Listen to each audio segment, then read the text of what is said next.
What up, Scare Squad? Welcome back to ScareTopics. I am OC, and today we got the story that inspired Jeepers Creepers. Yes. Jeepers Creepers, y'all. Now, it's set to believe that this story is what inspired the beginning of Jeepers Creepers, the movie. Now, it's not a real documentary about it, but people are set to believe that this is actually the event that took place that inspired this movie. Let's get straight to it. Now, grab your popcorn, grab whatever you need, because this is gonna be interesting. You heard? So get comfortable, grab your sippy sip, grab your juice, whatever. It's gonna be interesting. You know what I mean? Let's get straight to it though.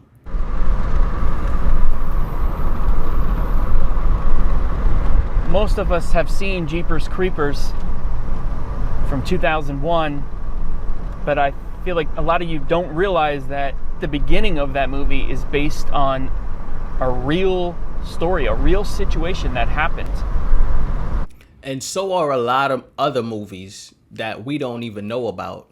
You know what I'm saying? A lot of movies that we know about, but we don't know that they're based off a true event. You know what I'm saying? And inspired by a true event. You know what I'm saying? Because most movies that we watch, they are based off of true events or somebody inspired by something that happened that they saw in real life. You know what I'm saying? That's where the creation comes from. But they won't tell you that. Most directors won't tell you that though. Some do. In 1990, 46-year-old Dennis Depew murdered his wife Marilyn and stashed her body. But the story is extremely bizarre. Although the director has never come out and said it, it's pretty obvious that this story is basically that's the beginning of Jeepers Creepers.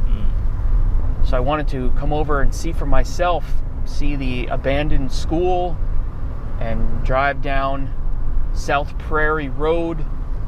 This is where it all took place. Easter Sunday, 1990.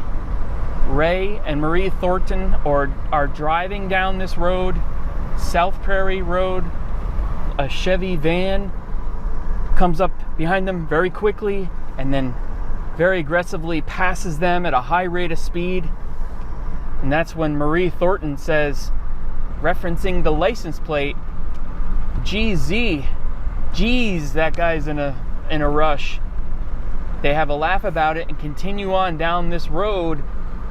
And just a few miles further, they come across the abandoned schoolhouse. Yeah. And it's there that they see that van again.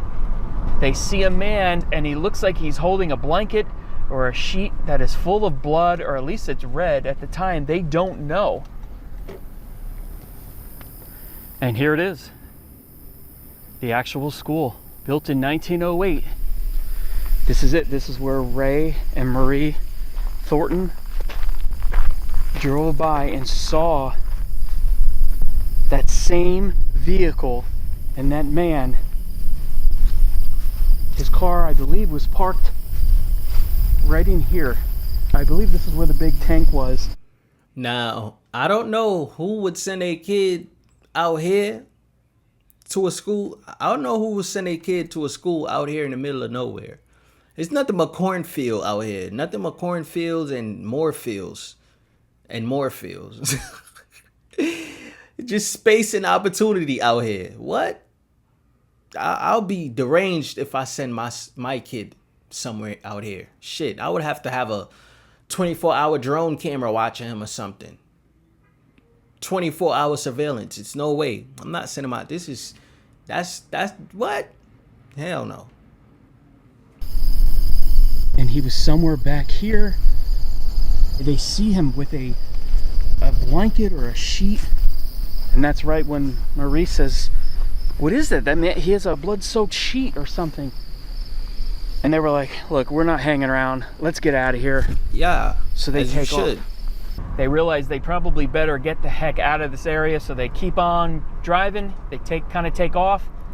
And a few miles down the road, that same vehicle, that Chevy van, right on their bumper, riding their bumper.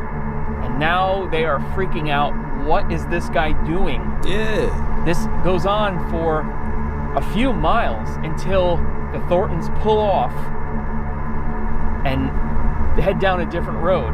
They can see in their rear view mirror that the vehicle has pulled off at the intersection. He's on the side of the road. And they say, you know what? We need to turn around. Very ballsy couple, the Thorntons. We need to turn around, and we need to get a description of this vehicle, get the license plate, because... What? What? Get out! Get what? No. Smash that pedal.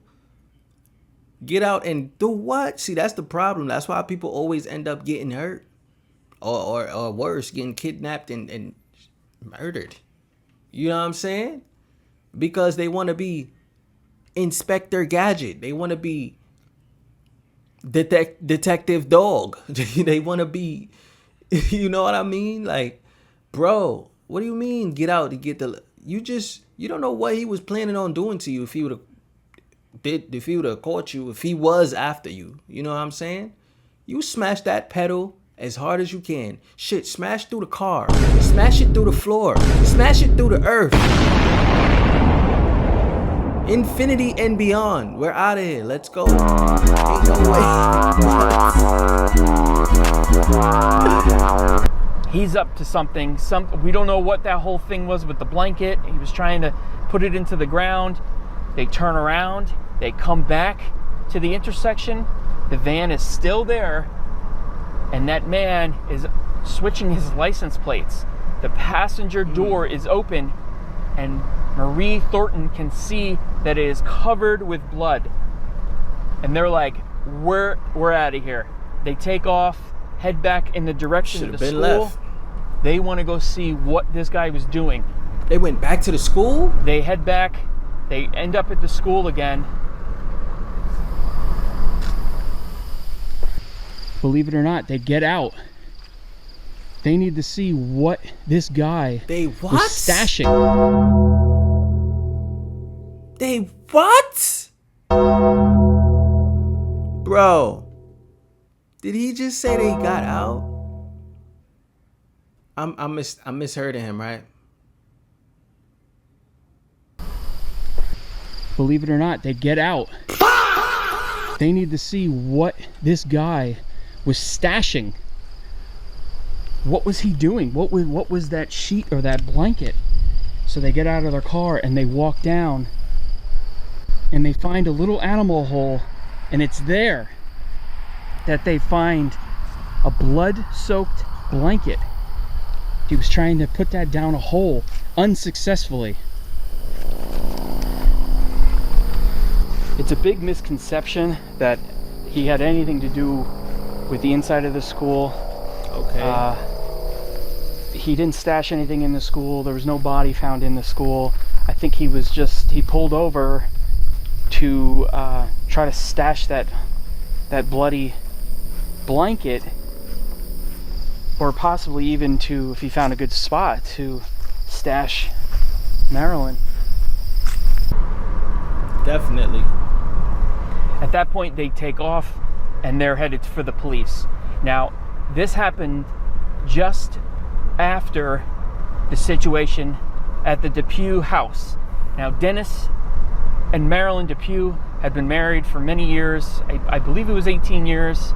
They had gotten divorced, but he did have specific visitation rights. Again, Easter Sunday, he came to pick up the kids. They did not want to go with him, and he got into an argument with Marilyn, and she fell down. He pushed her, or she fell down the stairs. She hurt herself badly, and he basically dragged her out of the house, telling the kids that we're going to go to the hospital. We're going to the hospital. Well, they never went to the hospital, but one of the kids did run out of the house then, and went to call the police. So the police had two separate calls, probably even at the time not even realizing it was the same person that they were calling about. So what happened was, a day later, they were looking for Dennis. He was gone. He disappeared. And it was a day later, not far from here, basically in between this school and where their house used to be, they found, I believe it was a town worker, a road worker, found Marilyn Depue's body on the side of the road, and she was recovered. She had been shot in the back of the head, most likely in the van, which is why it was so bloody in there. So once all that happened, for some time, family members and friends started receiving letters from Dennis, who was on the run and hiding. Strange letters with biblical inscriptions, basically justifying why he killed Marilyn, saying that she was turning his family against him, that he had lost everything. Dennis was gone for a year, and it was then that Unsolved Mysteries picked up the case. They actually showcased it. I believe it's season 3, episode 20. I think they aired it. I'll put it down below. Maybe I'll put a link to it because it's on YouTube. But they did a... Yeah, I'll add that to the link as well, so that you guys could, watch that episode of the Unsolved Mystery episode of Marilyn and Debut. Story about this. But they did a story. They featured this story on there, and so it goes that he saw it on TV. He was living a whole different life at that point. Mm-hmm. Took on the alias Hank Queen, and was living with a girlfriend, and down in Texas, I believe, Dallas, Texas. And he knew he had to get out of there, so he left that night. And it just so happens that that girlfriend's family members were watching. They called the police, and they found him that night trying to leave the area. There was a long pursuit. He was shooting at them. He actually blasted through 2 police roadblocks, and he ended up shooting himself, I believe in Mississippi, in the head, actually in the exact same vehicle, in that van that he shot Marilyn. And this is Dennis's final resting place here with his family. This isn't too far from where that schoolhouse is, just over the border in Indiana.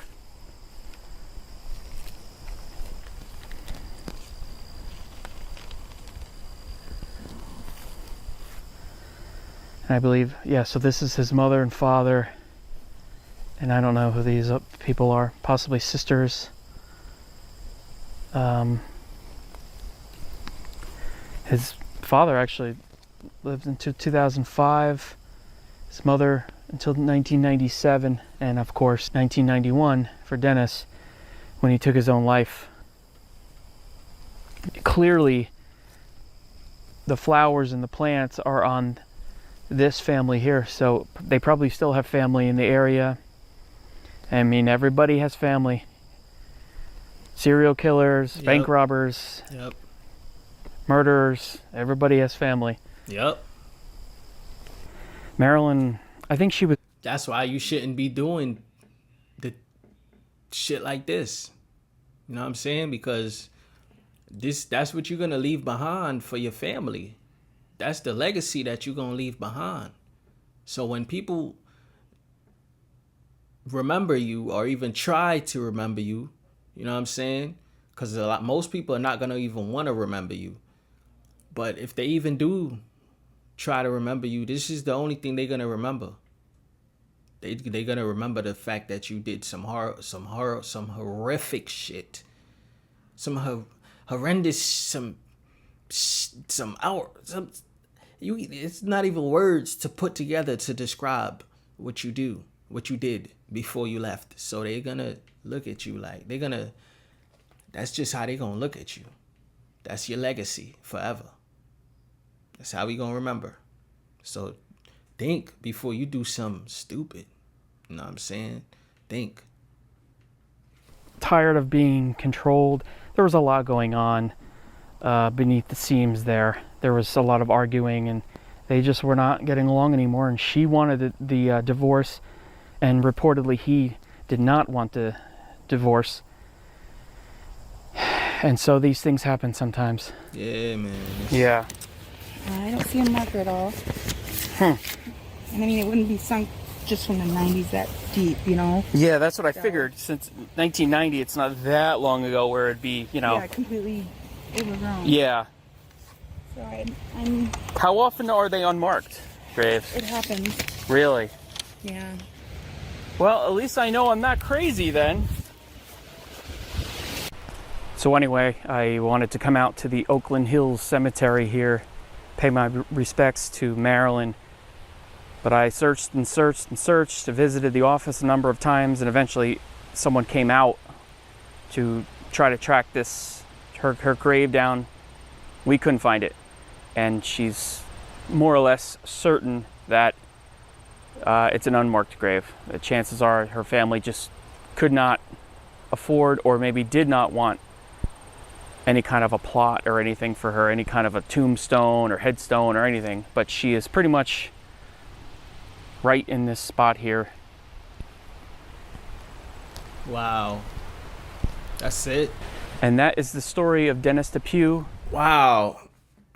That, I don't know if that's, but it's their family. It's her family's wishes.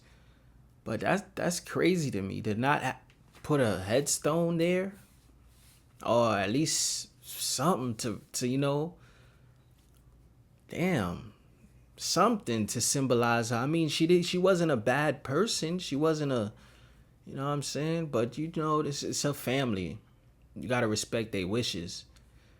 That's crazy to me though. I wouldn't do that. I wouldn't have done that if that was my family member that passed away in some tragedy like this, some situation like this.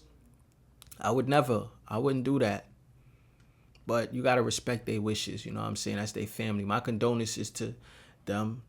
You know what I'm saying? To them, and may her soul rest in peace. Cause that is kind of crazy. The murder of Marilyn Depew and the inspiration, at least at the beginning, of Jeepers Creepers. Crazy story at the expense of Marilyn, of course. And wherever she is, I hope she's resting in peace. All right, I'm getting back on the road. All right, y'all. So I hope y'all enjoyed that video. So it's not a official documentary, but there isn't an official documentary about this this movie. It's not, but this is supposed to be the real life events that took place. It's said to be the real life events, you know what I'm saying? So, you know, comment below what you think about it. Do you think it has anything to do with the movie? Do you think people are just, you know, making stuff up like they always do, just always trying to put add-ons to things, you know, that don't even match up? You know, just comment below whatever you feel, you know what I'm saying? Comment also what was the most intense part of this video that you found, you know, intriguing, you know, suspenseful, more exciting, you know what I'm saying? And yeah, it's disappointing. It's kind of disappointing because it was just a murder, you know what I'm saying? It was just a murder. I actually wanted to see some gruel. I'm not gonna lie. Hey, I wanted to see some shit, you know what I'm saying? But I guess it's just the fact that it was just a murder, you know what I'm saying, that took place, and it was the way it happened, basically. The guy watched his own unsolved mystery and killed himself. It was just the way it happened, you know what I'm saying? I guess why people took interest to it. But to me, I don't think it had anything to do with Jeepers Creepers. I don't think it did. I just think, you know, it was just a regular, because the stuff like that happened even today. Stuff like that happened, you know what I'm saying? So I just believe it was just a coincidence. I believe that's what it was. That's what it was, because Jeepers Creepers, I mean, it kind of resembled the beginning a lot. It resembles the beginning a lot. You know what I'm saying? So I don't. It kind of follows up a lot. So I don't. I'm not too sure, but I'm pretty. I'm kind. Yeah, I'm not too sure, but I'm kind of sure. You know what I'm saying? I'm kind of on a. It's not. It got nothing to do with its side, but I do kind of believe it do have something to do with it because the beginning. He did say it's only the beginning. He didn't say the rest of the movie. You know, the rest of the movie it got a whole bunch of craziness. You know, he's taking people's face off, turning people into mannequins, human mannequins and stuff like that. So maybe that part was just all made up, but the beginning it might have been connected to that story. Now I'm gonna drop the unsolved mystery episode. I'm gonna put that link below if you do want to watch that on your alone time. You can watch that. You know what I'm saying? It's about 30 minutes long. It's a pretty good episode, and it's the last video because they give you about 4 videos. It's the last one. It's the last story. Yeah, because they give you about 4 episodes in one video. So the video is going to be about 50 minutes, 40 something, 50 minutes long, but it's the last video in that video. You get what I'm saying? Description is going to be in the description below. And like I said before, if you're new to my channel, like, subscribe. And if you're not, like, and I hope you do subscribe. You know what I'm saying? And I'm going to catch you on the next one. I'm out of here.